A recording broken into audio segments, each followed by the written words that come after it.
Hello and welcome to 4,000 and Counting, brought to you by Hurricane E-Bikes. I'm Watty. I am joined with Flatsy right now, straight off the back of his retirement.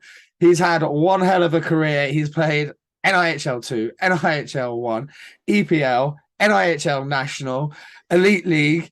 He's played for almost as many clubs as I have, I think. He's got a pretty solid collection going. He's been very open about mental health, releasing a fantastic article. He's obviously been part of the university scene. He got a massive injury as well. This one's going to be fun, ladies and gents. We're going to be taking this one all over the page. Flatsy, how are you, my man? Thanks for joining 4,000 and Counting. Thanks for having me. Yeah, I'm good. I'm good. I'll say enjoying the summer, but I guess this is it now. Just enjoying free Life. time and not having to worry about what time I'm leaving for the bus or what I'm eating or anything like that. So yeah, past week's been pretty good. It's weekend just gone, first game without weekends, and it was awesome. So yeah, I'm good. So obviously you've got a young family as well. Is that a big part of the reason that you chose to make this year the last year? Yeah, I think like I don't know, it was a weird one. I was never really sure what time I was going to kind of call it a day. I remember thinking like, oh, I'll get to 30 and then that'll be it. And then I got to 30 and I was like, oh, I'm not really ready yet. And then obviously we found out that we were going to have a daughter, Isabella. And then I was just kind of like adamant that I just wanted her to be old enough to watch me play, and that happened, that was by far one of the highlights of my so-called career, just her coming to watch. And it's a shame because I was talking to TC about it at awards the other week, and she won't remember it, but for me I'll be right it's up been there, really yeah. special. Yeah.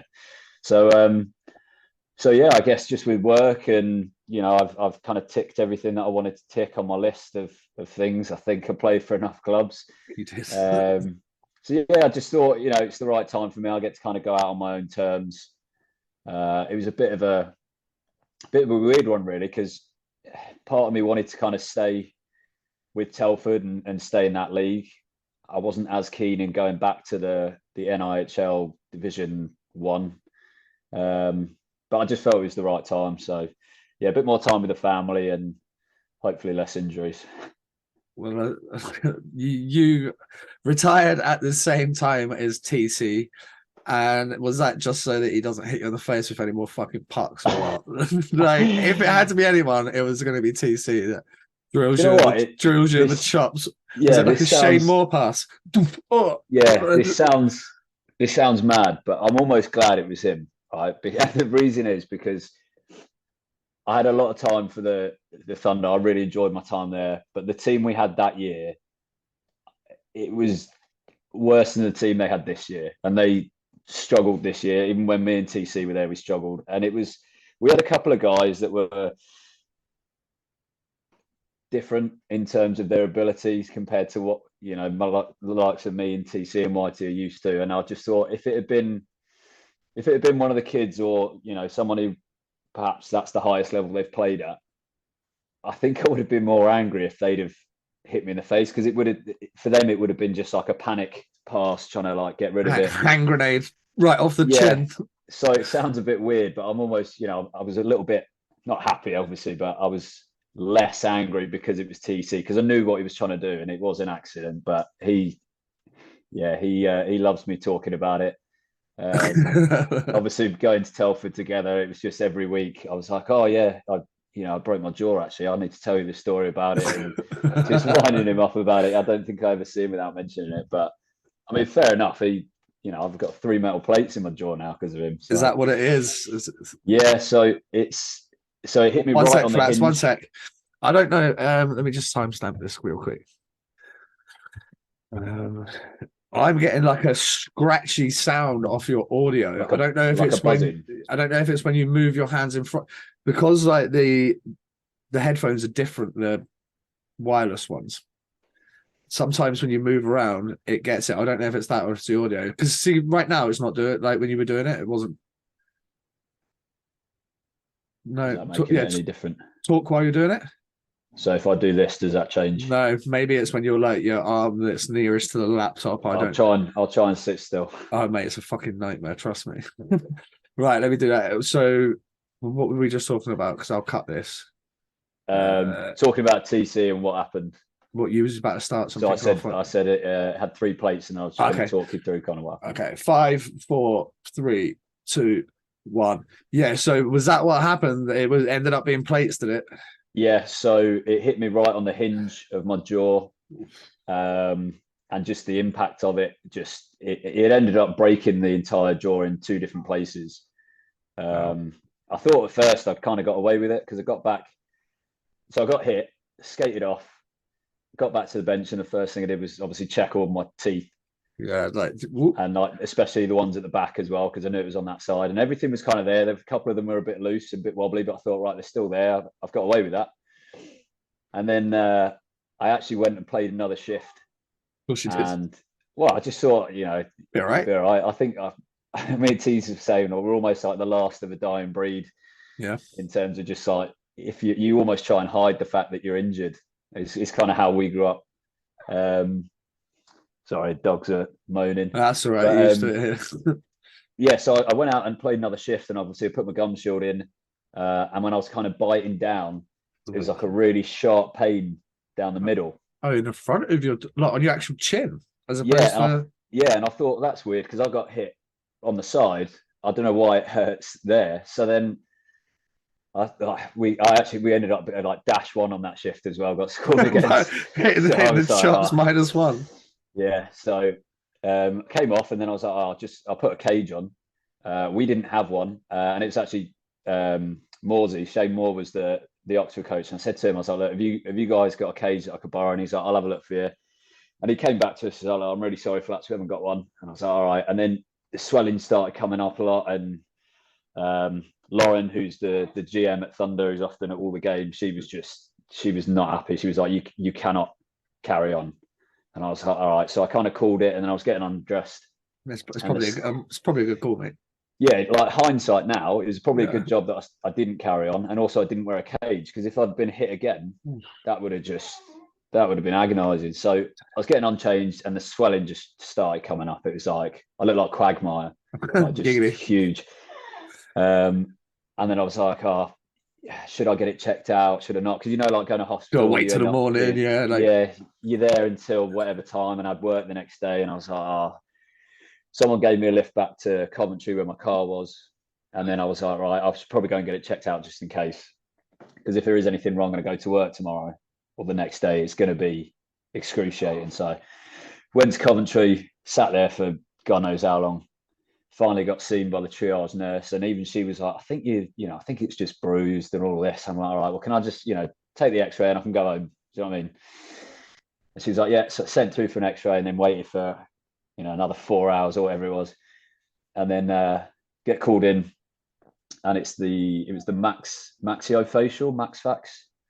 It was the whatever that is as a word, because I can't say it. It was that surgeon, and he introduced himself, and he's like, right, we've looked at your X-ray, and you've broken your jaw completely in 2 different places. So it fractured down there, and then it had fractured across there. Wow, some impact. Yeah, so basically my lower jaw was in 3 separate pieces, swinging.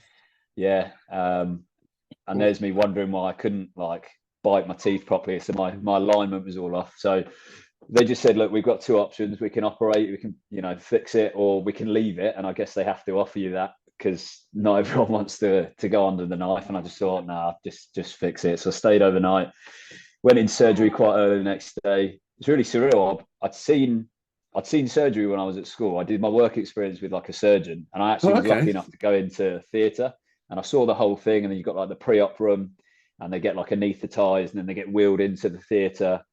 And I watched it all unfold, and I was like, oh, that's wicked. So then when I was there, I was like, oh, I'll go into a little room and I'll get anaesthetised, and then I'll go from there. But because I was on the emergency waiting list, they basically said it could be at any time from now until 10 o'clock. So I was like, all right, that's pretty good. And then this anaesthetist just walked in with all the robes and stuff. She's like, right, get yourself changed, put these on, hurry up, we're going now. And I walked myself into the theatre. They're like, right, put your bags over there, take your glasses off, lay down on this bed. And it was surreal. I walked myself into theatre. Yeah. And then I laid down. They basically put my head in a vice. And then they were like, right, this is it. And then I was kind of really intrigued about the idea of being anaesthetized. Like, do you know when it's going to happen or anything like that? That was the first time I've ever had surgery. So I was really conscious of like kind of paying attention to the moment when I could feel myself drifting off. Yeah. Not a chance, No, just out. out like a light. And it was surreal. And then, yeah, came round, and it was funny because I remember I obviously came round in the recovery room. They've got someone sat next to me kind of waiting.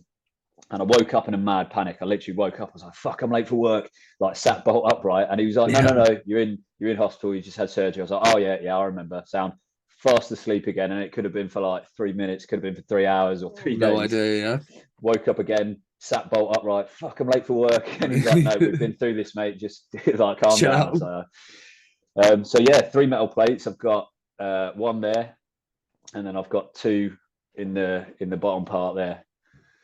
Did any of the boys come up and see you in hospital or anything? Strangely enough, Watty is the physio, or he is okay. a physio at Coventry, so he knew that I was there because I've messaged a couple of the boys. And sorry about that. That's all right. Yeah, he knew I was there, so he came up to see me and took me for a walk with my drip and my gown on, and yeah, it was all right. So yeah, no, it's good to see a familiar face because it was weird, like going straight there. I wasn't allowed to go home or anything like that. So it was nice that Whitey kind of came and said hello, and we had a bit of a laugh. He found it hysterical because after the surgery, the swelling was even yeah, worse. twice the size, eh? So yeah. What did you do about eating for the first little bit after it? So I was on a liquid puree diet for 6 weeks. How were those abs? Well, I'm skinny as it is, Lean right? anyway, I struggle. I'm all bone and sinew. Like the lads in Manchester, like instead of Woody started calling me a greyhound, and he was like, I think you're more of a whippet, a little bit of skinnier, a little bit. But I struggled to keep weight on anyway, so I lost a shed load of weight, and I was just like, I can never eat soup again because that's all I was. just done with soup and milkshakes, and I actually started eating solid food probably before the 6 weeks was up because I'd had enough. I was like, I'd rather it just be painful, but just to actually eat some real me a little food. bit. Yeah, so yeah, that was pretty brutal, but all part of it, I guess. I guess that's the worst injury you must have had then. Oh yeah, by far in terms of like the severity and the outcome of it. I've got a long list like most hockey players, but that's the only one that's ever required surgery. Never lost any teeth, which is I think is a pretty good achievement. My ones are random. Yes. My ones are like half on here from a high stick. The back one got knocked out from a high stick. It's weird. I've seen guys lose bottom teeth, just like one bottom tooth, and I'm like, how does that happen? Yeah, how have you done like one tooth? I've seen guys lose entire like top rows, and so I'm lucky I never lost any teeth, thankfully. But yeah, tore my AC joint in my shoulder. When I was actually younger, done that as well. It's gross, isn't it? The AC joint. When I was younger, I did a lot of damage to my right ankle because basically I must have been in under 16s, maybe. This is like Guildford literally days. years ago. Yeah. And my foot, I think it was just in practice as well. It might have been a game, but my foot basically got stuck against the wall, like the kick plate. And I turned, and obviously my foot didn't turn, and it just shredded everything. That was pretty bad. It's still, and as I said, like the thing is, we're always in a rush to get back.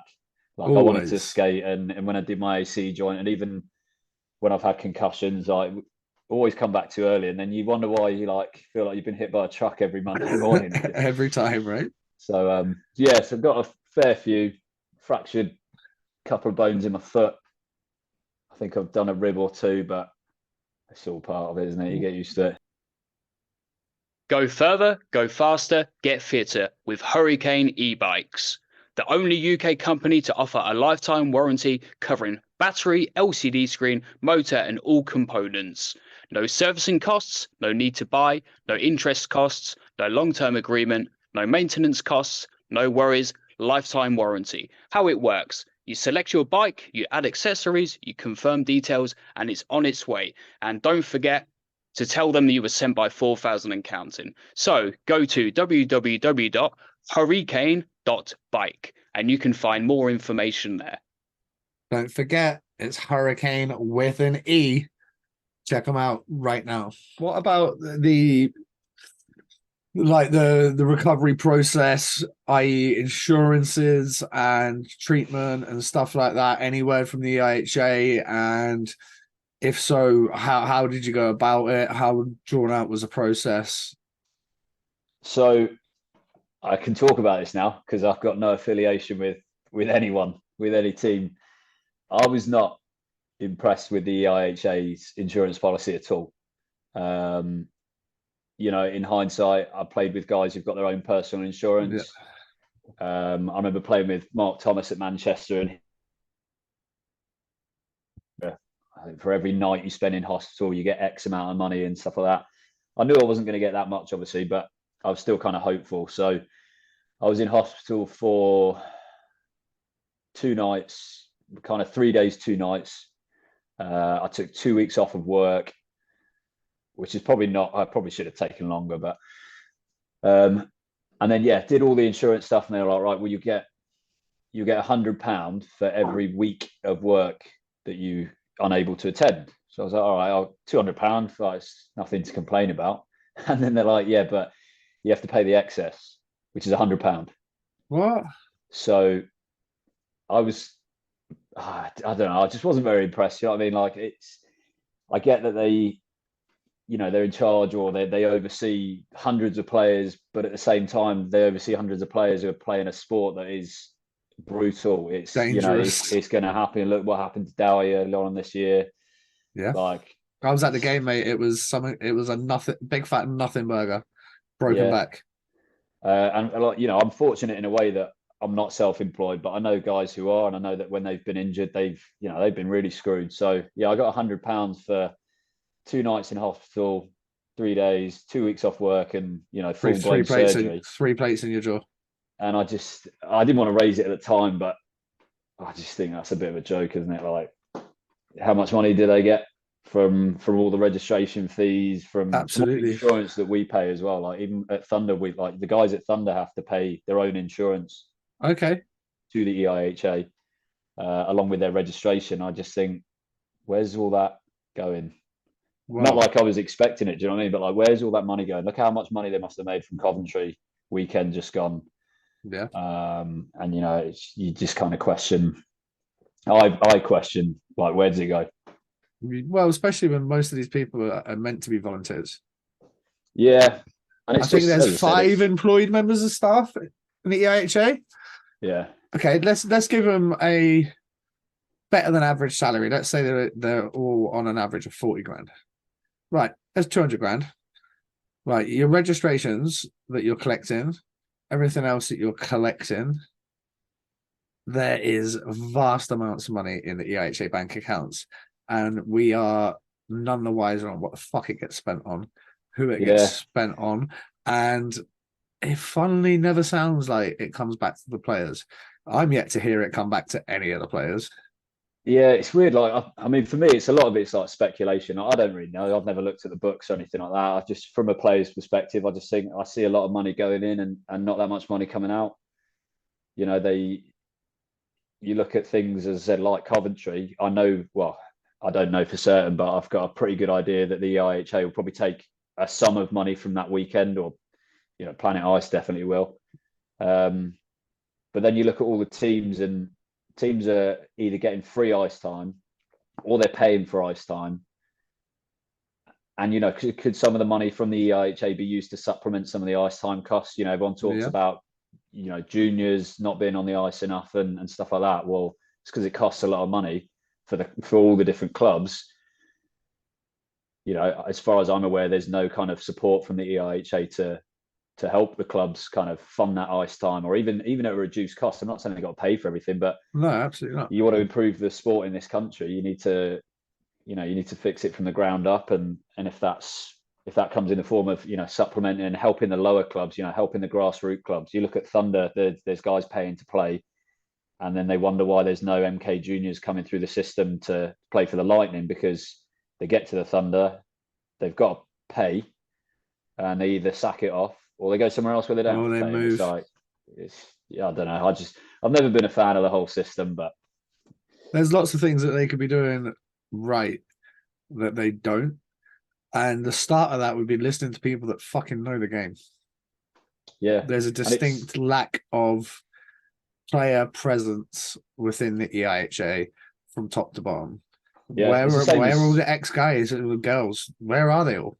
Yeah, it's the same as teaching. Like, you look at the people who are running the show teaching wise, like they've not been in the trenches taking grenades. You know what I mean? They've not been teachers. And it's funny, I had a chat with quite a well-known official a couple of years ago, I think it was, and we were just chatting, and I said, like I wouldn't really mind going into like officiating or reffing, because that obviously comes under the EIHA bracket as well. And I said I wouldn't particularly mind being a ref, but I'd want to go in at the senior level because that's what I'd want to do.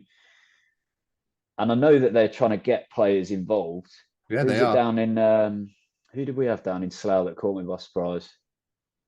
Bixie? Yeah, Bixie was reffing one of our games. In the last couple of years, it's been Bixie, Seski.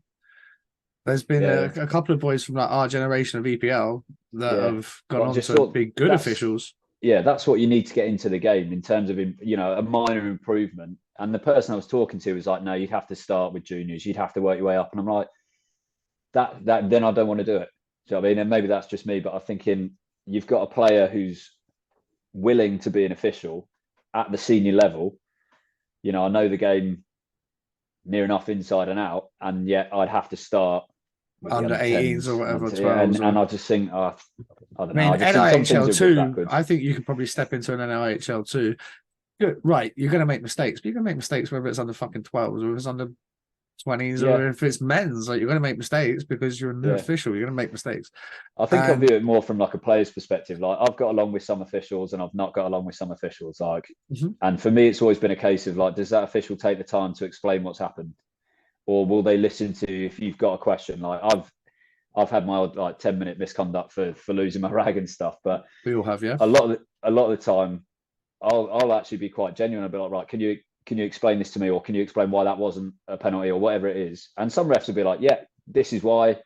And even if I don't agree with it, they've taken the time to explain it, and I'm like, okay, that's fair enough. But I've always hated the officials where you even skating in their direction and not even aggressively, just gliding towards them, and they're like, no, I'm not talking to you. Small man syndrome bullshit that used to go on. Yeah, it's baffling, because then there's like a lot of hostility between the players and the officials, and then unfortunately I've seen officials kind of take that personally, and then they almost call the game in that way. But I don't know. I think the whole thing needs redesigning. I'm probably not the person to do it, but having played in it for long enough, I just think there's things that need to be fixed. With regards to the officials, who were the ones that kind of stood out over your career that you would go, they were the best officials, and they were like, for me, it was always Clouts, Tomo, guys like that. They were always easy. Yeah, I had Clouts and Tomo when I first started playing senior hockey and when I first kind of played in the EPL. Always had a lot of time for Matthews. He's always been one to, as I said, just explain what's going on. Trying to think now. There was like quite a lot of the guys that were doing the Elite League. So it's like Tom Darnell, Hoagie was doing it as well. Pair of beauties right there. Yeah, they were quality. They were just, and obviously I didn't really need to speak to them about anything at that stage, but like you could just see that they had that, like they had that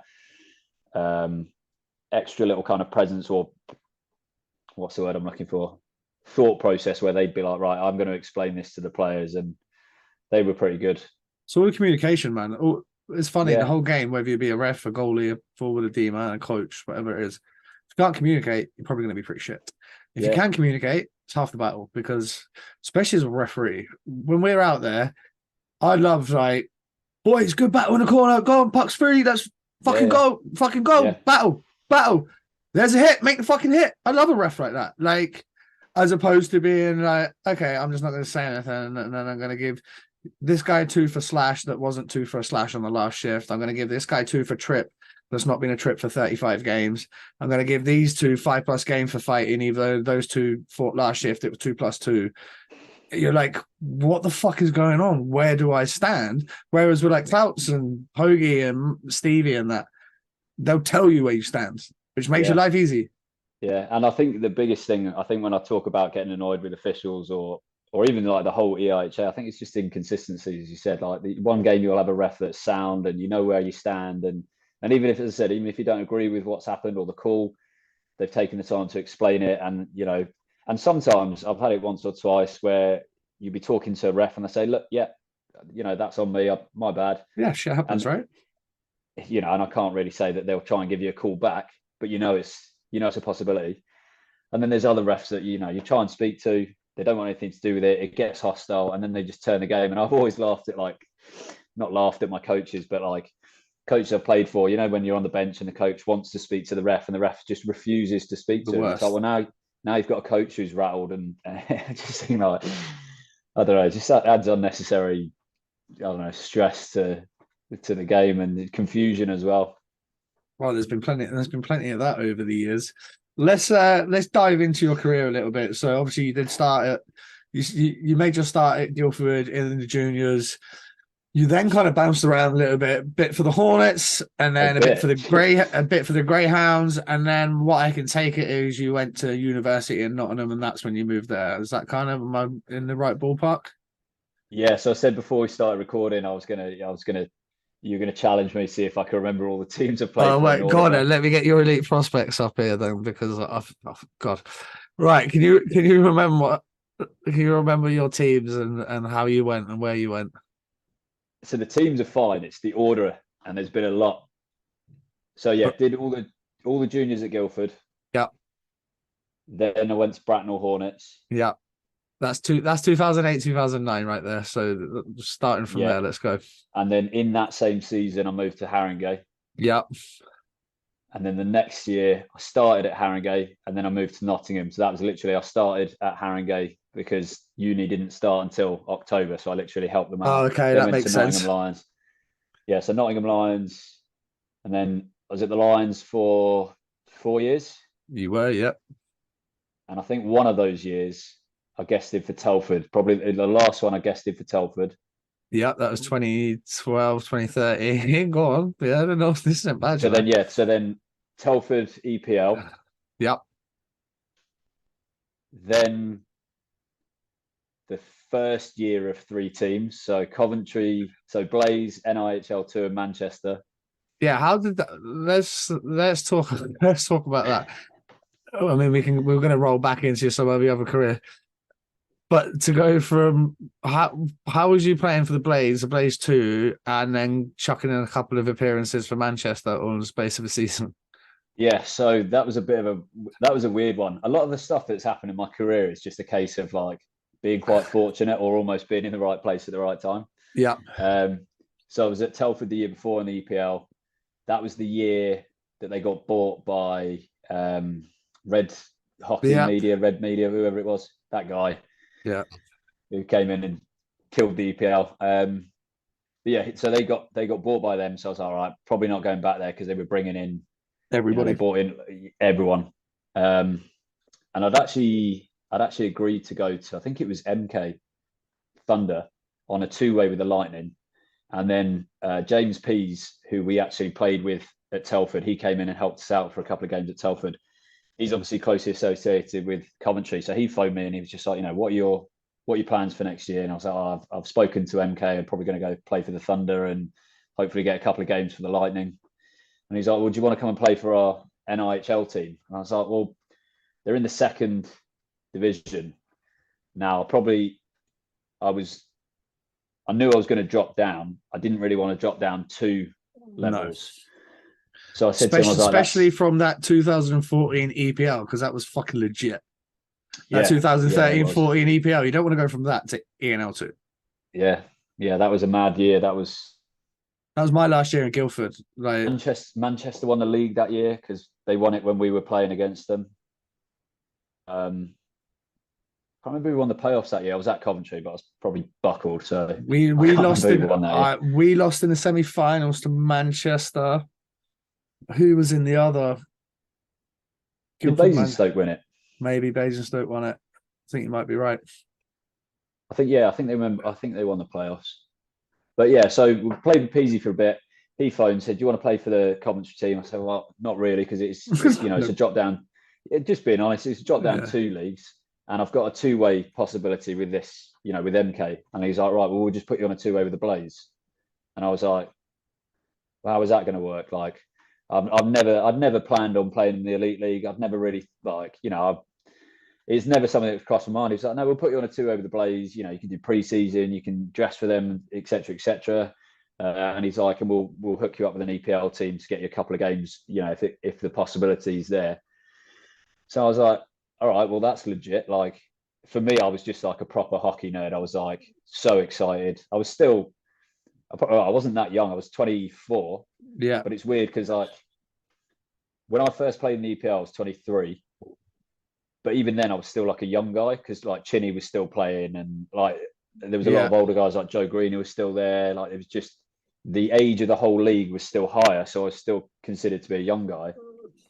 So then when I went to Coventry and I was 24, it was kind of similar, and I was just like so excited to be there. I was like a little puppy, like literally walking into the Blaze room, had my stall. There's like all the imports are there. There's like Ashley Tate, like sitting across from me, and I'm just like I've got no like business being here in this room, but it just all kind of fell into place. So I played mostly with the NIHL 2 team. Used to kind of dress for the Blaze, but just basically sit on the bench. I got a bit of ice time in pre-season. I was buzzing, and then I'd just sit on the bench, and I was like, do you know what? It's just part of like it's an experience. Great experience, yeah. So then I think kind of tail end of November, I think the GB20s went away. So then I ended up helping Manchester for 2 games. So I guested for them for 2 games. Makes sense. And then shortly after that, the coach of Coventry got fired and they brought in Chuck Webber. Okay, yeah, he's just come back with GB now, hasn't he? Yeah, the guy's a legend. Massive fan of him in terms of obviously he came from he actually came from the KHL. Oh, okay. But he's like that North American, and it was the first time I'd ever seen coaching to that like degree with like the full video analysis, and just I was just in awe of it. I was literally like a tourist for the whole time. I remember he flew in and we went up to Edinburgh, and I was just like, I'll go. Like, do you know what I mean? It's just an experience for me. So on the bus, 8 hours up to Murrayfield, and we get there and we're warming up before, and Chuck Webber's got basically a list of names, and he's kind of familiar with a couple of them, but he doesn't know a lot of the others. And he comes up to me whilst I'm warming up, and he's like, "Oh, where do you play?" And I was just like, "Either wing, doesn't matter." Yeah. And he was like, oh, "Okay, yeah, sound." I was like, "I'm on a 2-way, right? Like, I don't really get on." And he just looked at it. He was like, "Well, it doesn't mean you're not going to play." And at the time, I was like, "Oh, that's a nice thing to say." Do you know what I mean? That's just a coach trying to be a nice guy. Confidence booster. Not really, because I still didn't think I was going to see the. Oh no, you didn't think he was having any of it, no? Yeah, I just thought, oh, what a nice guy. What a nice thing to say. And then, like a couple of shifts into the game, he was just like, "Right, Flatsy, I want you to go on the wing with," I can't remember who it was, Cowley and someone else. And I was just like, okay. And then literally I was like a puppy chasing my own tail. I just wanted to like not get scored against, turn it over, and just like play with some energy.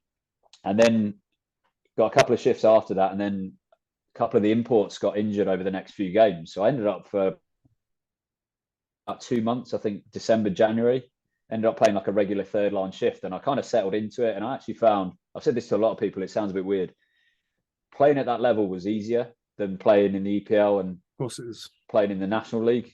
And lots of people don't understand that unless they've kind of played. But in that league, I was a 3rd liner.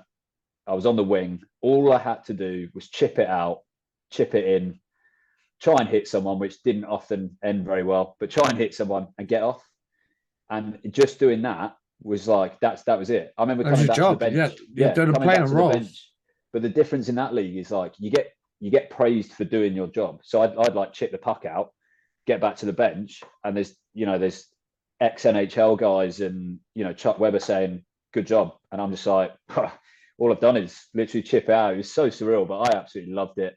And then we made a like screamer of a run to the playoffs and ended up winning it, which was surreal again. Nottingham's sick weekend. Obviously, you were there last weekend. It's mad.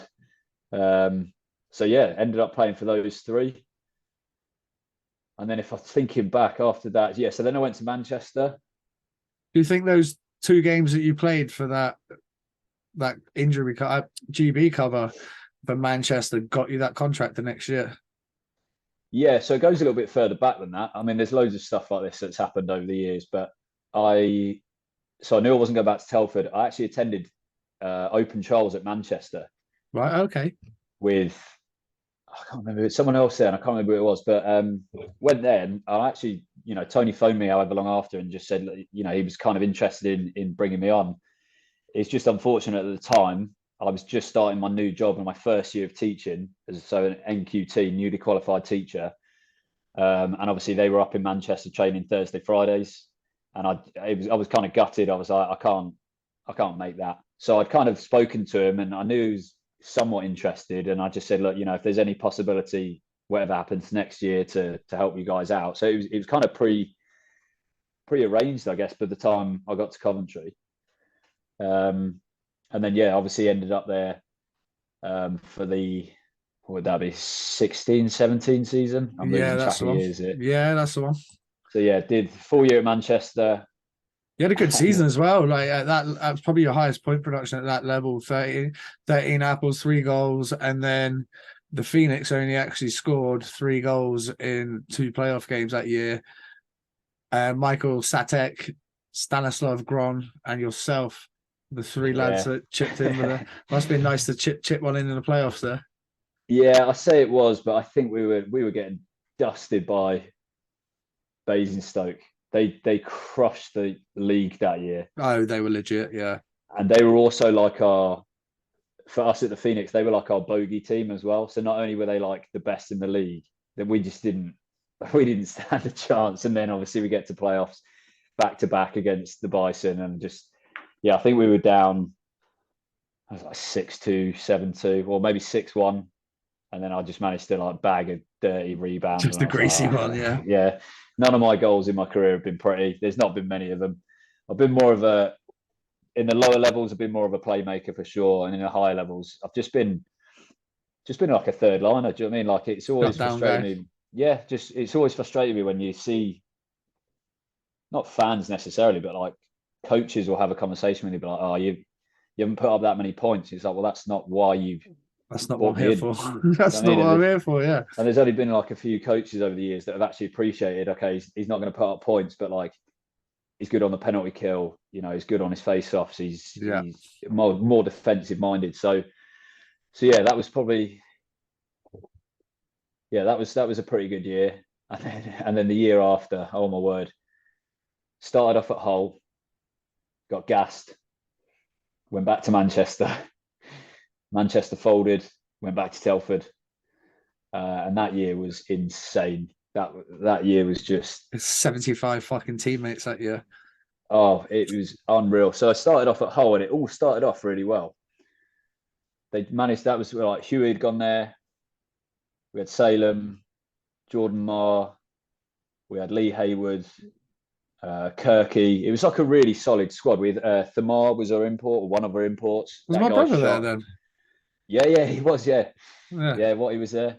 We had Thamar. That guy's shot is unreal. He's back at Hull now. Legit weapon, that fella. We had Stano Lashek. Just an animal. Yeah, he's a beauty as well. But we had a really good team, and we started off really well. Like we got some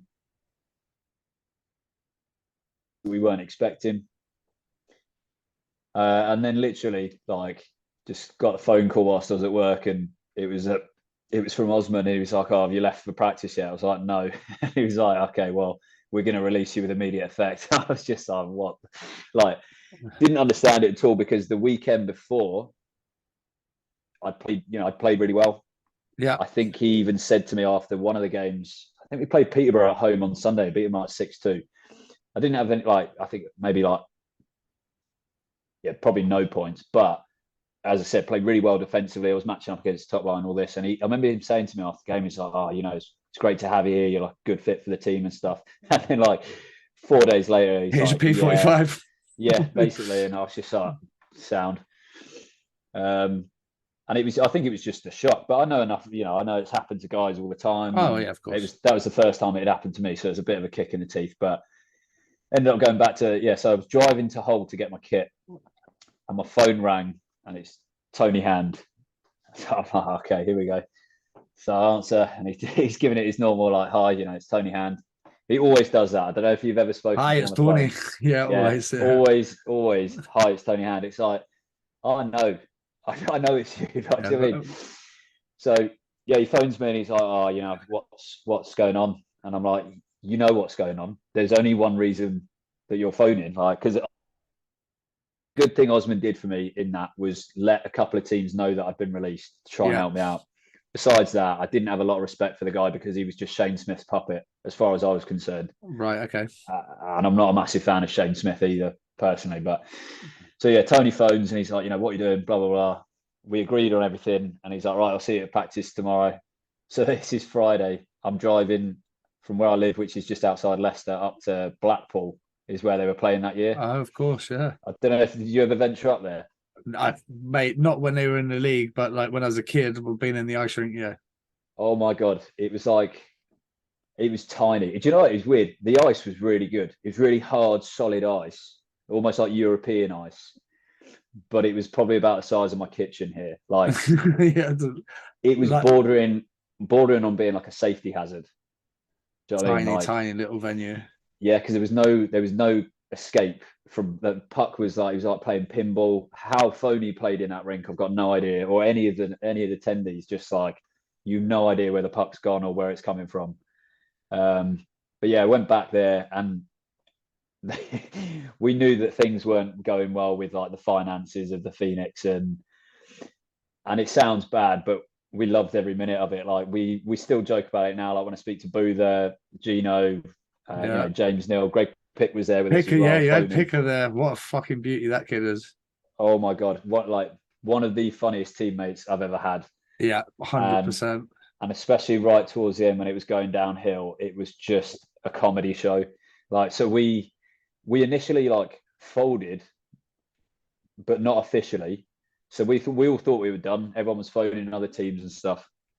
And then Tony phoned us all during the week, and it's literally we were the last 6 or 7, I think. So Phoney, James Neal, Ben Wood, Boother, me, Picker, and Lewis Baldwin was there as well. Yep. So he phoned us all and he was like, look, if I pay you, will you play this weekend? Because he had a 1-game weekend in Swindon away. And I was like, look, if we're getting paid, then yeah, I don't, that's fine. And he's like, yeah, you'll get paid. So we went down, give him his credit. He spoke to us all before the game and really kind of shifty, kind of handing over money like it was some kind of drug deal or something. Dodgy deal. Yeah, but so yeah, we played. And then again, we thought he was done. Get the phone call from Tony in the week. He's like, can play this weekend. And I'm like, Tony, we've got a triple header. Like, we're scheduled to do Friday, Saturday, Sunday. And he's like, look, you'll get paid. And I'm like, all right, well, he's paid us. So I messaged the other boys and we're all talking like, are we doing this? We're like, yeah. So we did the Friday night in Sheffield. And considering there was 6 registered players, we had to bring in a lot of guys from the lower leagues. Yeah. And that in itself was quite amusing. No disrespect to the guy. Like, they turned in, they put in a shift. But obviously Tony, being Tony, was not a fan of having them on the ice at certain times, or if at all. You had 43 players that year and 3 goaltenders.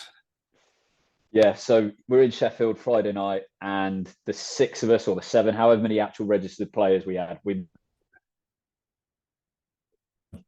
each. So then we're on the, we all go back to Manchester. The next day we're in Bracknell away. We've got no coach, obviously. We've got no minibus. We've got nothing. So Ben Wood gets his fiance's dad's Volvo SUV, right? So you've got Gino driving, and then the next row you've got Picker, me, and Phoney, and then in the back seats, like wedged into the back, you've got Neely and Boother, and the front passenger seat is obviously reserved for Tony Hand. Yeah, of course. So we all met at the player's house. We got in. We just looked at each other and just started laughing like this. It was just a gong show by that time. And we took a selfie in the car, and I tweeted it straight away, just saying like, we're on the way. We then went to pick up Tony. Tony gets in the car. He turns around, looks at us, starts laughing, and then he's like, "Guys, keep this off social media, right? Because we don't want to publicize." Yeah. And we're all sat there like giggling because I've already tweeted it, everyone's retweeted it, like it's already picked up. So yeah, we point like I don't know if you've seen the scene from Family Guy where it's like the gentleman's club and there's the three guys with the newspapers and they're all clearing their throat and they get louder and louder and louder. Yeah. We were talking about that somehow. I think we was talking about it with Phony and Woody, and we were just like, should we do it when Tony's in the car and see if he catches on? It's really stupid stuff, but we were like, yeah. So I messaged the group. I was like, right, I'm going to start. So I've just started coughing and clearing my throat and stuff, and then Phony and Boother and Nearly and Gino, and it just got louder and louder and louder. Tony did not catch on at all, to the point where Phony's next to me like screaming, and then he just turned around and he was just like, "Are you okay?" Like just deadpan, and we were just like, "Yeah, sorted." Yeah, went down to Bracknell, and oh my god, we had some. I think we had some players from Bristol, and again, they turned up, they put in a shift. But Greg Pick just had a comment on everything that happened throughout the game. And bearing in mind, we're like dying, we can't breathe properly because we're playing silly minutes, and we're on the bench. I think me and Nearly had just got off, and we sat there. Nearly's like borderline going like hypoglycemic, like he's just dying on the bench. Yeah, he's on the verge, and he's a diabetic as well. So we were all right. actually kind of like genuinely concerned about him. But he's trying to save himself. I'm just trying to breathe. And Picker's just stood next to us, and there was a couple of the NIHL guys out there, and Picker just said, "Get a load of the earpieces on these guys." And all five of them had their earpieces in. And it's such a stupid comment, but like when we were like dying, and then later on in the game, one of the younger lads who was playing for us just stick to like vault the boards. He kind of like leans on it, throws himself on, and you just hear this cracking sound. And again, me and Nearly are sat next to each other. Nearly's like nearly dead at this point, and he just like through like deep breaths, he's just like, "I think you just broke your stick." And this kid's just stepped on the ice in his first EPL game, flexes his stick, cracks it, jumps off. I've got to go back on again. There was one guy who had like a gum shield that was just insanely big, and Picker was just like, "This guy looks like he's chewing on a brick." It was just a gong show. And then yeah, we played the last game on the Sunday. We actually played out of Widnes. Why that happened, I don't know, but I think we played Swindon, and that was it. We were done. But it was just those last few weeks of the Phoenix were probably, whilst being the most tiring and frustrating because we didn't know what was going on and we were getting dragged around the place, they were also like the most fun because you basically had 6 or 7 mates just having a laugh, and not really taking anything too seriously. So what was Morris saying at this point? I mean, give him credit. He always looked on the lighter side of things. He didn't have choice, I guess. Yeah, I mean, he was always positive about the outcome, and almost right up until the bitter end, he was always kind of saying, we'll find a way, and we kind of knew that there wasn't going to be a way. We're not idiots. What was the reasoning that the money dried up in the first place? Was it did they try and match Red Hockey Media, and that kind of fucked them because it fucked the rest of the league, so why wouldn't it do it to Manchester? Or was there other factors at play? Well, I don't know how many people know this, but Red Hockey bought Telford, obviously. Yeah. And then they bought Manchester. Yeah. They bought the Phoenix, and they bought the Bees as well. And it was basically, I think everything kind of coincided with the time when Wayne Scholes suddenly realised that he's like hemorrhaging money. We played out a D side in my first year. They did not like us, so we didn't go back there. So then we had to find somewhere else, and it was literally like Murphy's Law. Like anything that could have gone wrong did. Like, and we had guys.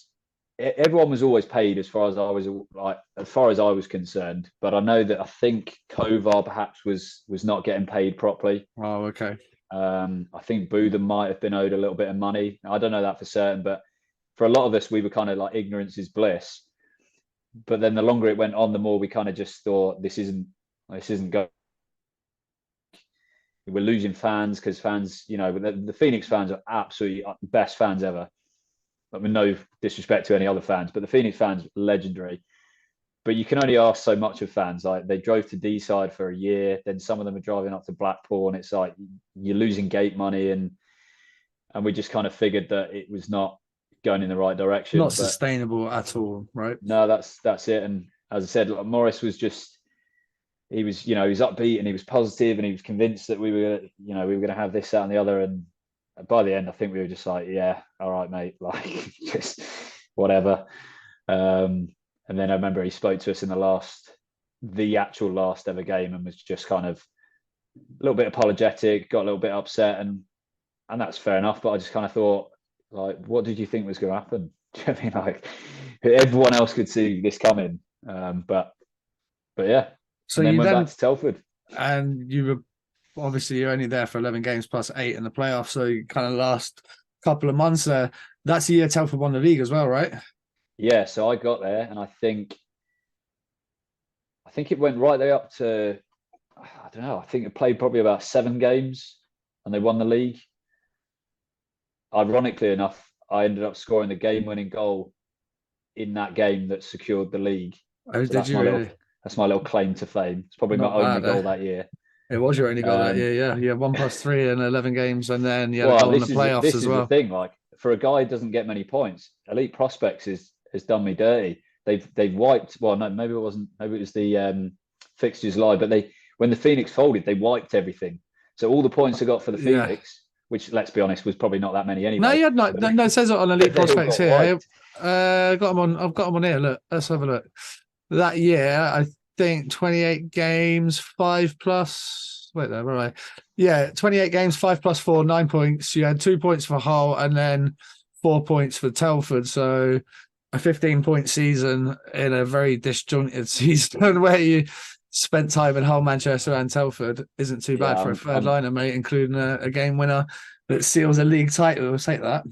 Yeah, I'm glad that we never kept proper tabs on plus minus, because if you looked at our plus minus when we were at Manchester, well, that year in Manchester, mate, I've played for the Isle of Wight, and I've played for the Bees, who have finished down near the bottom. And bearing in mind, when you're playing on top lines at those, you're kind of fucking letting a lot of goals. You are. Yeah. It is what it is. What was the decision to then obviously leave Telford, go to MK Thunder, step down to what was, well, it wasn't step down as such, it was kind of step across, really, wasn't it? Because that went to the first league post EPL, which was the NIHL 1, kind of the first edition of what went on to be the national. Yeah, so it was, so I ended at Telford. We won the league. Well, I say they won the league. I just have to be there for it. Went on a good playoff run. We made it all the way to Coventry. We lost in the final in spectacular fashion. That was the year MK beat us. I think it was like 7-2. I think Frankie scored through his legs. He did score through his legs. Filth. Yeah, that was excruciating. But I spoke to Tommy over the summer, and I think he was interested in kind of keeping me on. But that was the year that Wayne Scholes just pulled out of everything. So then Telford had to completely change how they were doing stuff. I've got a feeling that's when Mike Washburn, who's still the owner now, I think that's when he took over. And I might be wrong, but I've got a feeling he might be an accountant. So he was as of that year, were you boys paying this guy that amount of money for? But he just wanted to do everything by the book. So Tommy was like, look, the most we can pay you before you get taxed is X amount. Yeah. And I don't want to mess around with my tax, obviously, because who wants to add more tax? So I just said, it wasn't going to be feasible for me. Clifford contacted me at the Thunder and said, look, we're bringing guys in. We've got TC, we've got Tommy Annetts. And it turned out to be a good offer. So went there, and that was a blast. Again, we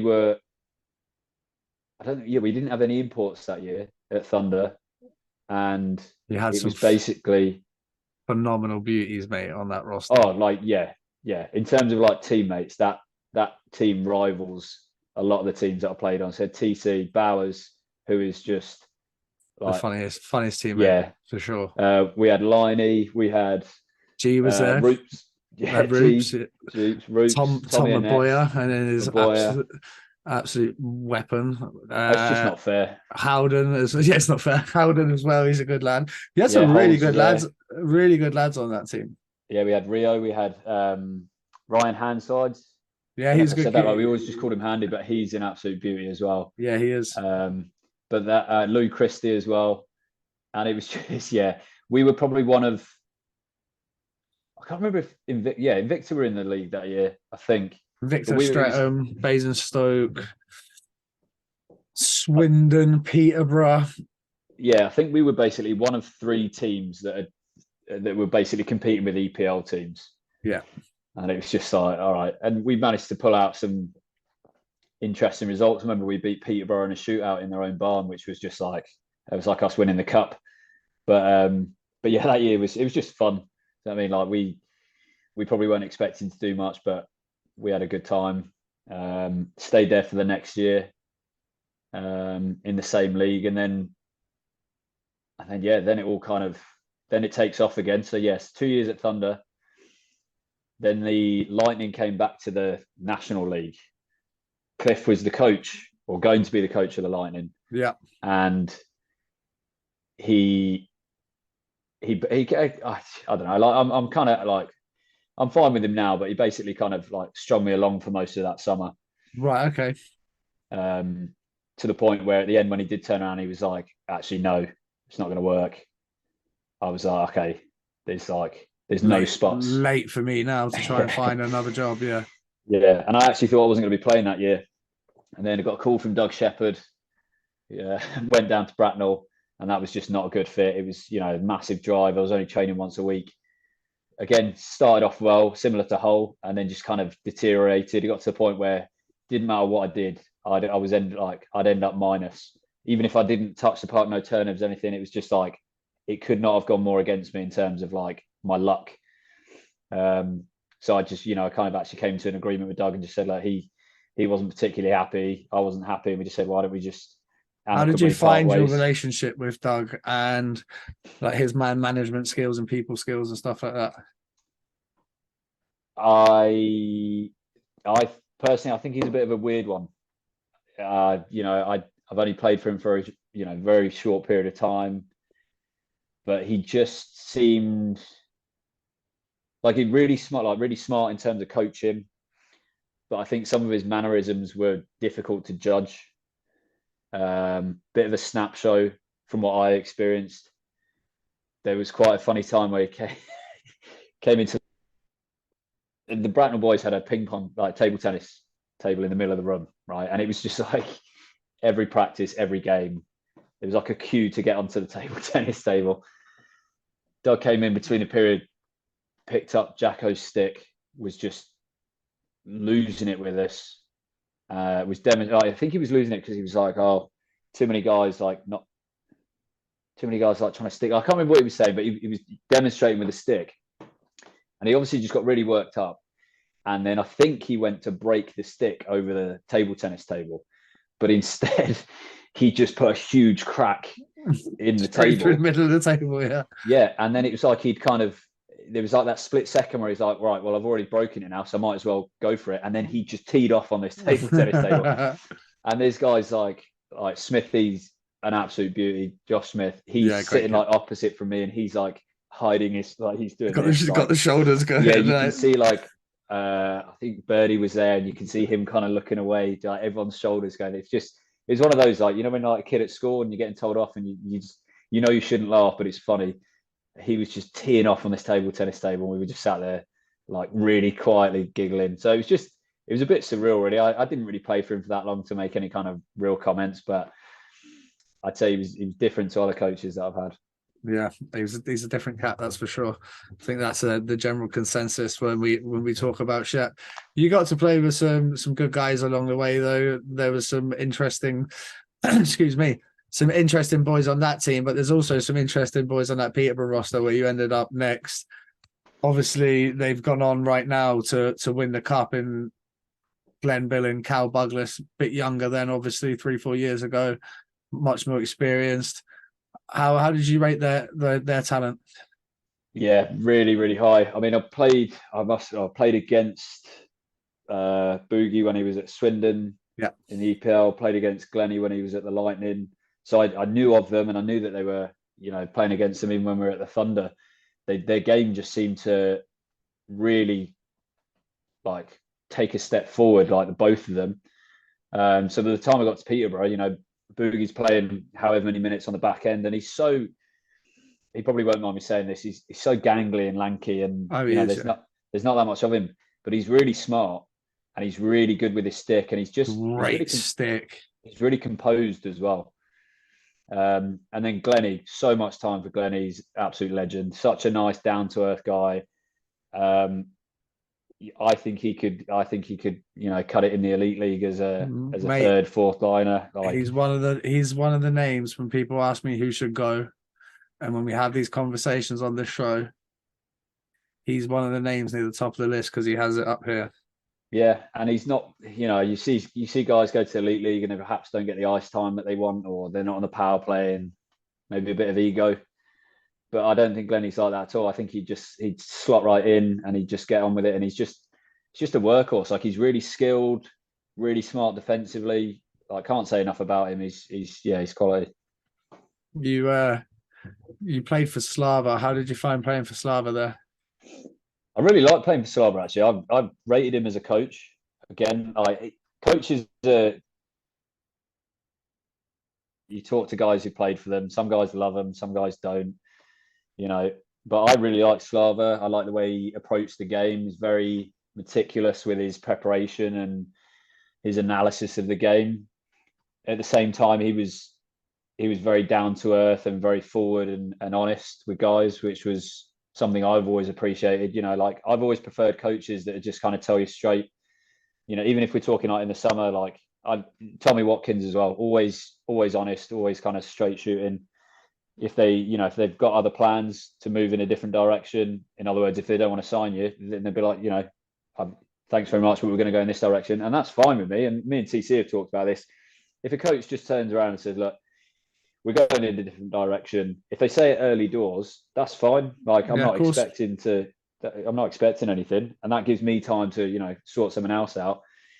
Where you have coaches that kind of string you along and, you know, say different stuff, that's always irritated me. But Slava was really good.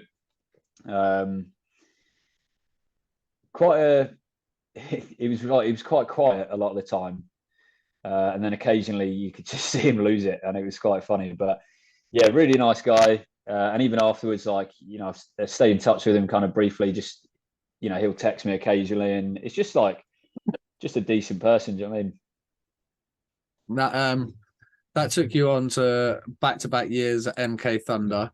Now it's obviously a lot different looking MK Thunder roster from when you were last there. You lose some of those experienced heads. You lose what's essentially EPL level players, and you go through that's a fucking tough stretch, mate. It's a tough stretch of games. That league's got it's very much got haves and have-nots. You've got to play at NHL 2, NHL 1, National, EPL. You've played at all the levels. Going into that NIHL 1 South with that MK Thunder team, can you when you're playing week in and week out, can you tell the difference how much like the haves and have-nots? Yeah, unfortunately, and I think maybe that's, I don't know if everyone can see it. Do you know what I mean? Like, if you've played at a certain level, you can see who's got it, as you said, like the haves and have-nots. And, you know, they were all sound quality guys. Some of them perhaps, should they have been in that league? You could ask that question. But, you know, we needed players, and it was what it was. We had a lot of fun. I mean, basically, so I went back there we did a little streaming series over COVID, and then we did the first That's right, normal year, and I managed to convince TC to come. And that was quality, because you had me, TC, and Watty. We met at the Tesco's in Coventry. We drove together. We basically demanded that we were on a line together, and we just had a lot of fun. And yeah, we lost probably nearly every game, and in spectacular fashion as well. Like, we're not talking like our close 3-2. We're talking like 12-4. Like, just But we really enjoyed it. Do you know what I mean? Like, there was no point in getting frustrated. We knew what the situation was. And then that was kind of the same at the beginning of this year when we started again. There was some improvements made to the team and a change of coach. You know, Elliot, I can't remember what his second name is now. I always just call him Elliot. Can't remember what his name is now. The I coach think- there, the coach is there now. Elliot begins with M. Oh God, don't do it to me. I'm the worst person for names, man. But he took over the coaching, and quality guy again. He was really good because he knew that he had more experienced guys who had been at higher levels. So he came to me and TC and White a lot and said, what are your thoughts on this? And I love that as well. Like a coach who's willing to listen and learn. Yeah. And I think he'll go on to be, I think he'll go on to be a really, really good coach. Perhaps not with the team that he's had this year, but yeah, he's going to struggle with them. But yeah, and then me and TC left. It wasn't an easy decision, mainly because of Whitey. Yeah, poor guy, man. Yeah, we hung him out to dry there, but we talked it through with him a lot, and it sounds ridiculous, but he was a really big factor in our decision. Obviously, family, work, etc., etc. But Whitey actually played quite a big role in our decision, and he just said, "Look, it's an opportunity that you both got to take." He knew that we were both kind of thinking about calling it a day, so he kind of gave us the green light, and we obviously like message him all the time, and he'd give us updates about the Thunder and how they're getting on, and it's just funny, man. We'd be like, oh, how was this weekend? He just send some gif of like someone just dying at the road, or like just like you could just tell like even from his messages on WhatsApp, like he was just drained and just fed up. But so he's one that we've talked about on here as well. Why is he still fucking there? He's a good player. Like, even if he wanted to do it part-time, there's still a better part-time club out there for him, surely. Yeah, so I think a lot for him. Again, his work's probably worse than mine in terms of like the demand for it. Like he's a physio in the NHS. I mean, working in the NHS is one of the only things I can think of that is worse than teaching in terms of like the situation and the expectations. So timing wise, it was convenient for him. Obviously, I don't know if they announced that he's not going back next year. Oh, have they? Yeah, I know where he's going, but it's not for me to say. But he's made a move that should see him on a team that's more competitive. Good. But yeah, he just he's been there for so long, and he's he's a loyal guy, and he just loves hockey. So for him, he was a good junior when I was in Peterborough. Well, when was I there? 2013. It's never really a case of. It was never really a case of expecting to win. He wants to go out there and work hard, and I've never seen anyone work as hard as Whitey. He's absolute workhorse, and me and TC loved it because we just we chip a puck in, and he would just go flying in, and we just get ourselves set up because 9 times out of 10 he was coming out of that battle with the puck. He's winning the puck. And then he'd just chisel it to one of us, and then we just do the rest. We used to wind him up a lot as well. He was just he probably hated playing with us, but in the nicest possible way. It must have been nice for you, like obviously say you get to play with those boys, but that year you play 17 games and all of a sudden you are not this third liner anymore. You're actually expected to score goals and mix in on the power play and do bits and pieces. And you end up with, I think it was just pulled the stats off the page there, but I think it was like 9 plus 14, 9 plus 15 or something in 17 games. So you're actually over a point a game. What was it like having more of the offensive expectation on your game? I've always enjoyed it. As I said, it's never been like I've terrible hands. Like I chopping the edges off the pucks. Oh, 100%. Like for me, it's always been my skating and my speed, and that's what's kind of got me to any level that I've played at. But it was really, I had a brief kind of experience of it when I was down in Haringey. That again, I think we were bottom of the league, and I was a young kid. Lee Mercer just kind of threw me into all situations, and I took to it. I loved it. And then it was kind of the same going back to Thunder. I think nearing the end before me and TC left, we were playing over 30 minutes a game, and in a way it was like this is tiring. It was also like this is why you play hockey. Do you know what I mean? Like you want to get minutes, you want to play in power play, penalty kill, playing in overtime, little things like that. So yeah, no, I really enjoyed it, and my passing's always been way better than my shooting. I can't my terrible shot. So it was always fun to kind of just be like the disher on that line, whether it was trying to hit Whitey, he was like crashing the net quite literally, or if it was just hitting TC in the slot for him to just rip it. Yeah. I really enjoyed that. It was good fun. That takes us to your final club and the one that you've just hung them up from. Telford Tigers. You took on the MK Lightning in the quarterfinals of the playoffs after what can only be described as a fucking dumpster fire start to the year for them. Tommy Watkins would not have been a happy man in November and December. They brung in Rory, they brung in yourself and TC at the same time. You kind of three guys came in there. It just gave them some extra bodies. It shored them up, bit more experience, bit more skill, bit more grit, speed. And all of a sudden the results start go right. You get through. You take on the MK Lightning in the playoffs, second seed taking on seventh seed. I mean, I think I had MK. Mark, actually, to his credit, I think he might have had you boys. I think he might have had you boys there to win that one. How cool was it getting to go back there? What was going to be in your final year, and then knocking off MK and getting to the final four weekend and running a fucking very, very good Leeds Knights team right the way to the wire. Oh, yeah, it was surreal. So obviously we came in, and as you said, I think we all kind of added something different. Obviously, Rory just added points and skill. Savage. And like we had like a running joke where he must have tried doing the Michigan like at least once every game. But absolute beauty as well. Really nice guy. TC came in with his big body and just, you know, trucking guys. And then I just kind of came in, provide a bit of depth, penalty kill, just alleviate some of the pressure on. You know, you had like Scott McKenzie playing a silly number of minutes. So just alleviating that, you know, giving him a break if we're killing penalties and stuff like that. So yeah, we all came in. I think we all brought something different. And at the time when we came in, the results kind of picked up, but there was a lot of up and downs, and obviously it was better compared to, as you said, like November, December. So the guys were all quite in, you know, high spirits. And for us, the focus was just qualifying for playoffs, because there was a point where, as a team, we weren't sure whether or not it was actually going to happen. We were kind of bouncing around with, I think, Bristol and Basingstoke and kind of fighting for that last spot.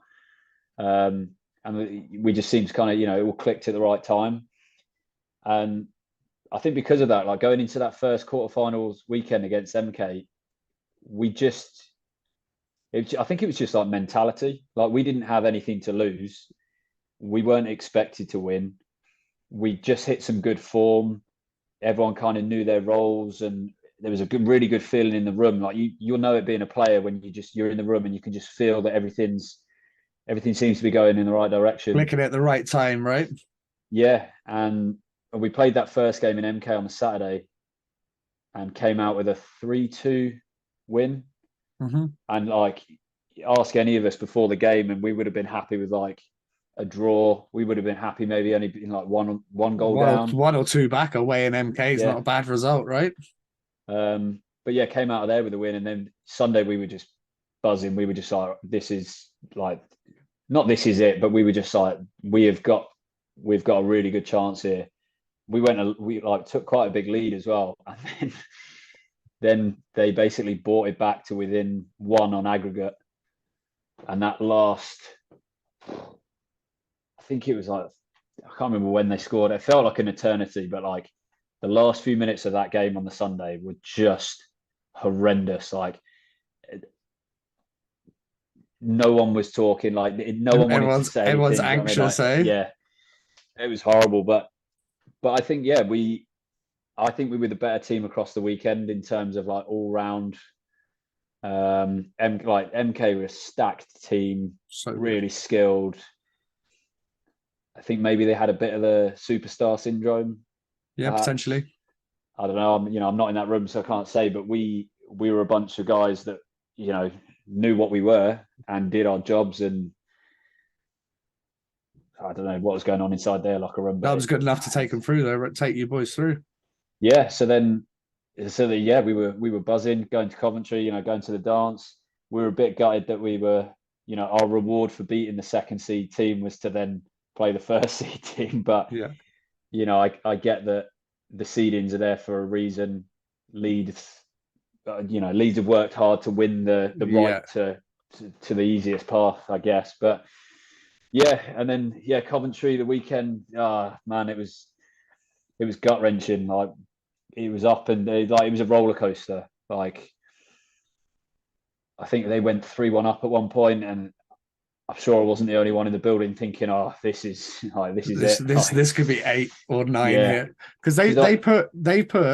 I'd have to fucking go back, but we did a Leeds video. They put an 8 or a 9 or a 10 spot on teams a dozen times this year. Yeah. I think we were on the receiving end. I think they beat us 8-2 the last time we actually played them in Leeds, or 8-4, something like that. And it's just their offense is just relentless.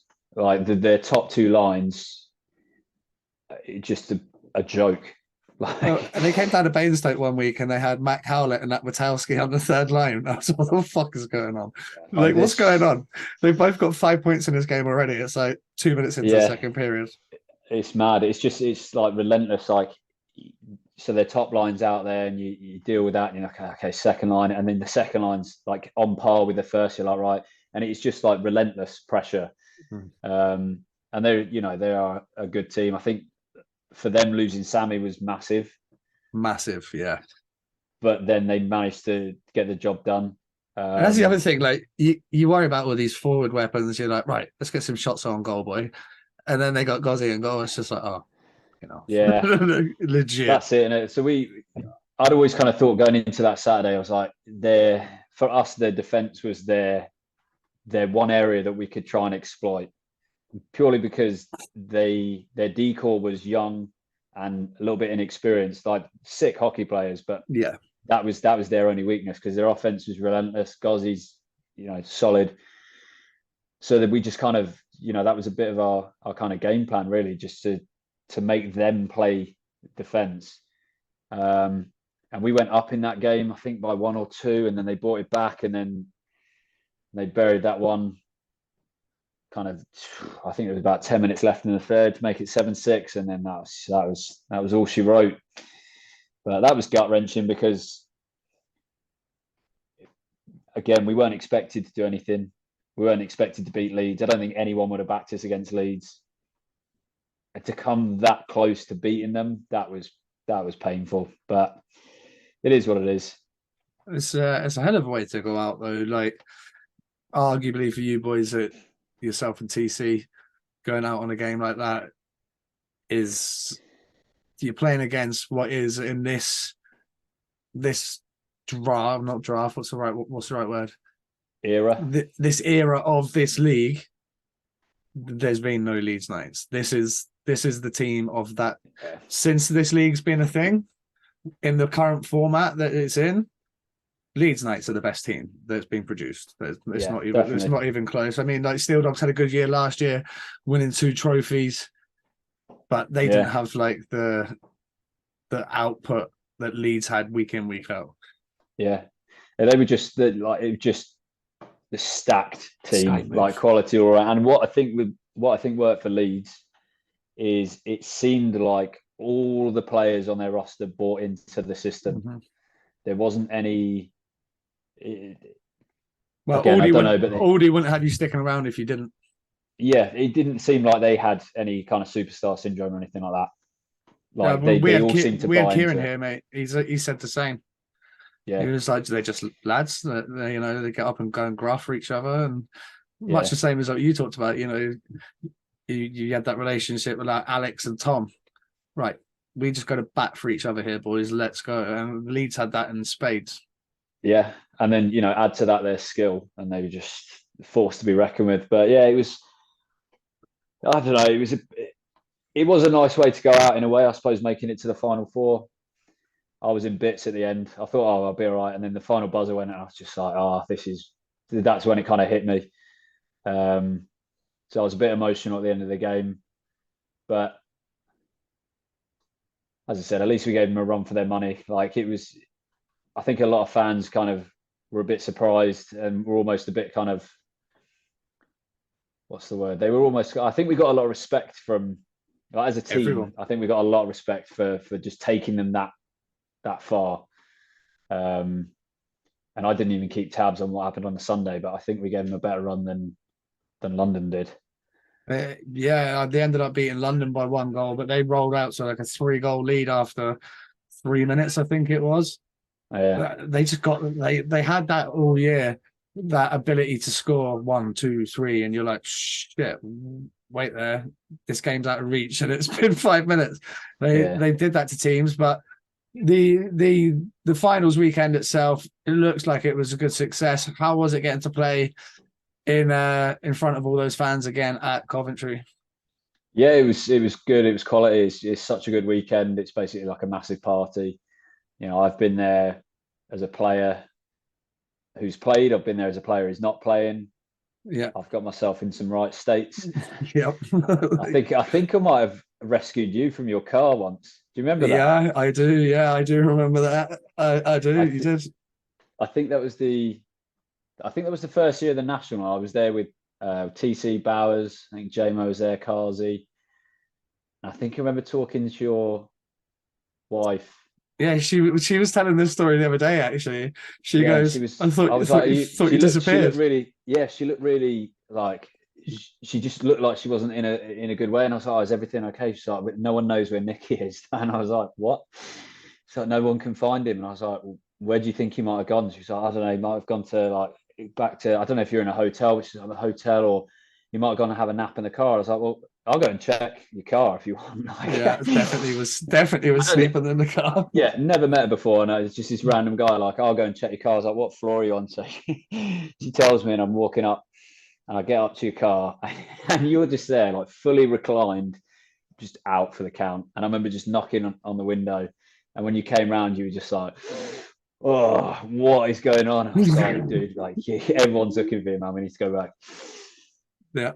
But yeah, no, Coventry's a fun weekend, and I've only been there twice as a player, both with Telford. Lost once in the final, 7-2. That was excruciating, and that was gut wrenching as well, because a lot of boys will always tell you, if you go to Coventry, you either kind of want to lose on the Saturday or win it.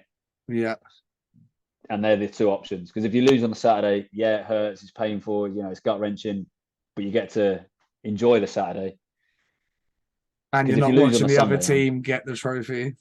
Yeah, if you lose on the Sunday, it's such a waste of a weekend. Especially like, it's literally like, okay, I didn't get here on Friday and party. I didn't drink yesterday, and now I'm miserable because we lost in the final. And it's one of those, isn't it? But yeah, it's such a sick atmosphere. Like, obviously the fans, if you play so we did, yeah, the first year we went there, we played in the second game, and that was quite funny because by that time, a good 90% of the crowd is just waffled. Yeah. And then that was quite fun. And then the earlier game, again, it was pretty good because most fans are at least watching the hockey, like they know they're actually there to see. So it was, yeah, it was good.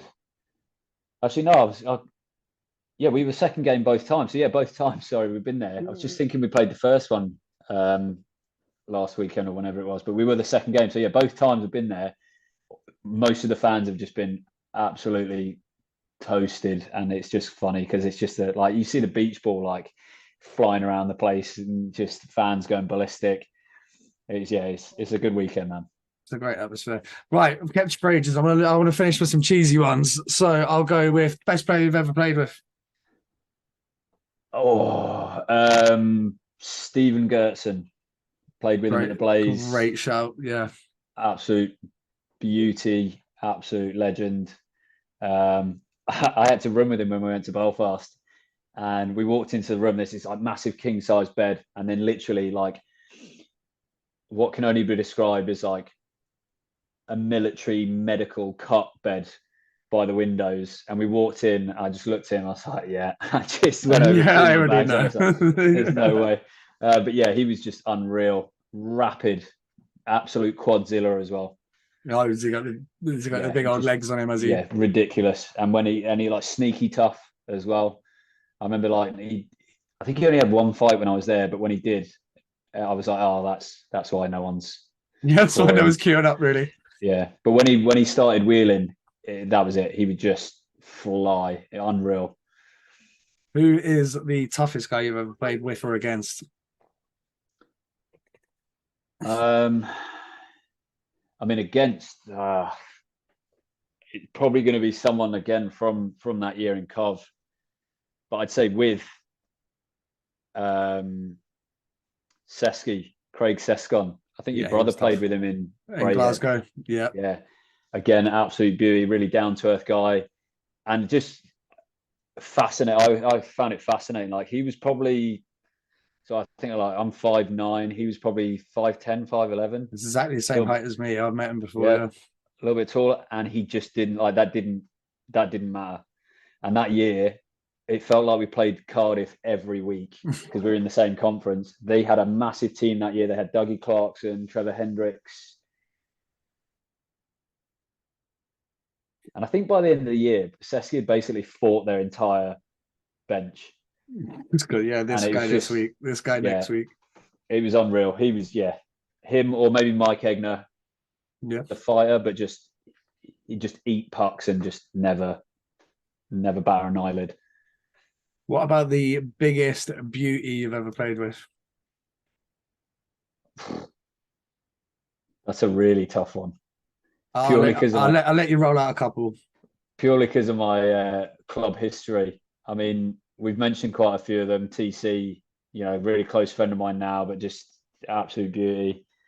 A lot of Manchester guys, Picker, just hilarious. Bowers, Will Weldon as well. So I played with him when I first went to Nottingham. He was coming up through the juniors, and then played against him in the EPL, and then with him at Peterborough. And he's always got something to say, and he's got a wicked sense of humour. Loads, man. Like even some of the my brief time in Hull, Huey was he was quality. Yeah, he's so beautiful. Lee Hayward is actually one that I've known for quite a while, and he always makes me laugh because he's such a nice guy. So he's so quite off the ice, he's quite quiet and timid, and he's really nice. And then on the ice, he's just an absolute rat. He's just the biggest prick to play against, isn't he? Yeah, and I love it. I'm here for it. Yeah, and he knows it as well, which is quality. But yeah, just there's loads of guys, man, loads of guys. But I think that's. Sorry, go on. I was just gonna say, I think that's been the best part for me, in terms of the years that I've spent playing all the different teams, just getting to know so many people. Like some of them are now my closest friends, and others perhaps not as close, but just guys that you'll always have a beer with, you'll always have a laugh with. It's unreal. Do you follow the NHL at all? I do, yeah. And now I've got a bit more time as well. So this is a fan question that it worked its way into the cheesy ones about 7-8 months ago, and it's kind of stayed there. If you were building a NHL franchise and you could only you're building it around one guy, past, present, future, if you want to chuck Bedard in the mix, who are you building your franchise around? That's a good question. I mean, I don't want to go with Gretzky. I don't want to go with anyone like that. Although saying that, I mean, that'd be a pretty good one. And do you know what? I don't know if anybody's actually ever said Gretzky since we've done this. A lot of McDavids, a lot of McCarrs, a few Vasilevskis. See, I'd say, yeah. I mean, Gretzky for me is an obvious choice, but maybe not. I think in more like this era, and I'm a bit of a fangirl, so this is biased, but like Crosby. Yeah. Not so much now, but he's already kind of proven it. Do you know what I mean? He's been there and done it. 3 cups. That whole thing was 3 cups, world champs, Olympics, maybe. Yeah, 2 Olympics. Yeah, guy's a sick joke. I got to see him once when we went over to Florida, and I was like, when we booked it, I was like proper fangirling off. We booked a trip to Florida. One of the first things I did was look at where the Penguins were going to be when we were over there. And they weren't in Tampa, they weren't in Florida. And I was like, oh, that kind of sucks. And then I saw that they were in Carolina. Okay. And I was like, for me, it's I wouldn't say he's sporting hero or anything like that, but I've always admired the way he's played, and not that I'm anything like him, but I just think he's like all rounder, in my opinion, like at the minute, one of the best players, if not the best player in the NHL. And I was just like, it would be sick to just see him in person. So I found out they're in Carolina. My wife, I was like, I might rent a car when we're out there, drive up to Carolina, because it was like no different from driving to like Edinburgh. Yeah, I think true. it was about 6-7 hour journey. I was like, do it in a day, just because like it would just be legit. And was like, really? I was like, yeah, it's going to be my only chance to see him. Do you know what I mean? I was like, yeah. So she's all right. Well, if you're going to do that, I'll come with you. And then my parents, who were out there at the same time, came with us as well. So all four of us drove there, and literally, I don't think many people realise that an NHL warm up, there are so many fans there. Like, you never see it on TV, but there are so many fans.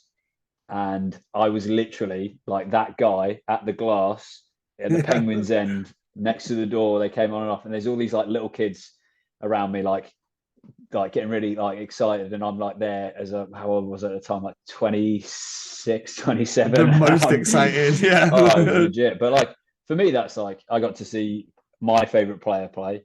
So that was legit. But yeah, I think Crosby, if I was going to build a team or a dynasty, I think, yeah, he's proven. So I think I'd probably go with him. Love it. Right. One final story for the boys. Anything that you've kept off the record so far from your time on the road, or any funny ones that you want to leave us with? Something that stands out for you over your 47 fucking teams?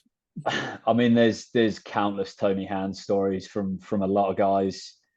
One of my favorites, I wasn't actually part of, but the story goes that they were playing in the Elite League. I think either Phony or maybe JMO told me this. I can't remember. There's a really good story about Tony. They're playing in Belfast. Tony thinks they've scored. They haven't. The play goes back down the other end, and Tony stood behind the Belfast goal, arguing with the goal judge through the glass. And then they're basically killing a penalty down the other end. And stuff like that is just unreal. But I think for me, the best, one of the funniest, we were in practice. So it's a Tony story. We were in practice in D-side. Tony was never the best at explaining clearly what he wanted us to do. So it was often a case of like try and figure it out on the fly. So we're doing this drill where he wants the D to go behind the net and reverse, and then get it up to the wingers and etc. and stuff. So Benny Russell, who's a beauty, and Boother, they're going first. So they go behind the net and they do what I think anyone else would call a reverse. Tony blows it down. He's like, no, not like that. This is what I want you to do. Go behind, reverse. So they're like, okay, still haven't got a clue what's going on. So they do it again. They basically do the exact same thing that they did first time round. Tony's starting to like lose it. So he blows it down again. He's like, right, this is what I want you to do. Boother stand behind the goal. Benny, get out of the way. And then Tony goes and stands in the corner. He still hasn't told anyone what's going on, right? So he stood in the corner. He's like, this is what I want you to do. So he passes the puck to Boother, who's behind the net, but Boother just watches it go past. He gets Benny Russell in. He gets the Benny Russell in the other corner, who just watches it go past. The rest of the team are just stood there watching. No one's got a clue what's going on, and Tony just snaps, turns around, smashes the stick, throws it into the stands, and we're all like shoulders going, giggling.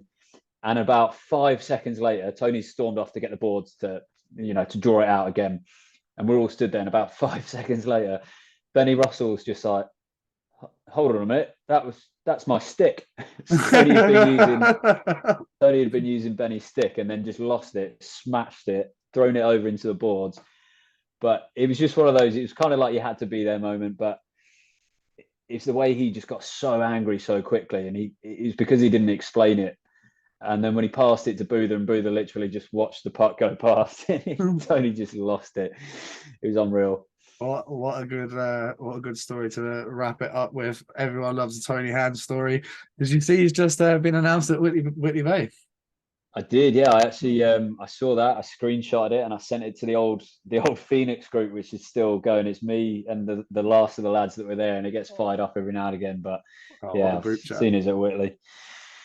Yeah, it'll be interesting. Flatsy, this has been awesome, my man. I thank you for your time. All the best in retirement. Yeah, thank you very much for having me. It's been a pleasure, and best of luck with the podcast. I appreciate it, And mate. yeah, hopefully see you at some point. I don't Yeah, think mate, there'll be a testimonial. Like, come play in the charity game if you want. Slough, Saturday, Yeah. August 5th. Yeah, I mean, I might have thrown my kit in the river, but I'm sure I can Yeah, put something together. you and everybody else that's retired this year. There's been a lot of you guys are going to step back this year, last year's and last seasons, and yeah. it was That one's from Ross Bowers though. Ross Bowers always said he's like, when I retire, I'm throwing my kit in the lake and that, never getting it again. Mike McWilliam did it, did he? The guy from Cardiff, remember him? Yeah, he walked down the end of the fucking bay and chucked his skates in the bay. Like that's enough. Not as good as Nathan Rempel chucking his skate on top of the sky dome and getting caught on camera when they were like, Was it Belfast then? yeah, I think it was Belfast. He was like, yeah, I can't have to play. Can't play. I haven't got my skate. Equipment guy's like, I fucking packed your bag. There was 2 skates in there, and he'd see him on the camera, chucked his skate on top of the roof of the building. I think Ash Tate told me that story because we went over to Belfast. He was talking to Taff, and he was like, "Oh, that guy's a legend." And then he was just saying he's been through some right stuff. And then he told me the story. Like, it's just, that's mad. Like, how badly do you not want to play? Not that bad. And then getting caught as well. It's just the best. That's too good. But you would expect it from the English pub league back in the day, maybe not the elite league. Yeah. All right, Flatsy. It's been a pleasure, my man. Guys, girls, please do subscribe. You get more good content like this. Lots of good interviews coming up. If you're not a YouTube person, keep listening on Spotify, Apple, etc. But for now, this has been 4,000 Counting, brought to you by Hurricane e-bikes. Peace.